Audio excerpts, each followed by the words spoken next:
అంటే వాళ్ళు మేడంని చేయి కట్టేసి నోట్లో గుడ్డ పెట్టేసి పెట్టడం జరిగింది. యూజువలీ అది ఒక మోడస్ ఆపరండి. ఇక్కడ అన్ఫార్చునేట్లీ మేడము ఆ ఒక సఫోకేషన్ వల్ల చనిపోవడం జరిగింది. ఆల్మోస్ట్ 1 year నుంచి అయింది. సో వాళ్ళ మదర్ కోసం ఇక్కడ సార్ వాళ్ళ మదర్ కోసం ఆమె రావడం జరిగింది. తర్వాత మదరు చనిపోయిన తర్వాత మళ్ళీ ఆమె కంటిన్యూ కావడం జరిగింది. అందుకు నేను ప్రజలందరూ కూడా మనం ఇంటికి వెళ్ళి ప్రచారం చేయడం జరుగుతుంది. నేపాలీస్ పట్ల మీరు అందరూ కూడా అప్రమత్తం ఉండాలి.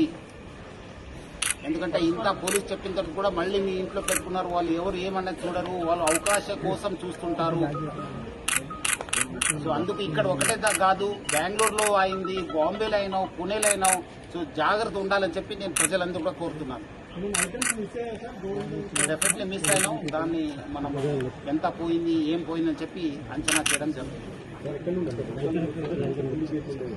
ఇక్కడ నుంచి వచ్చారు. సైడ్ గేట్ ఉంది కదా, పార్క్ గేట్ నుంచి రావడం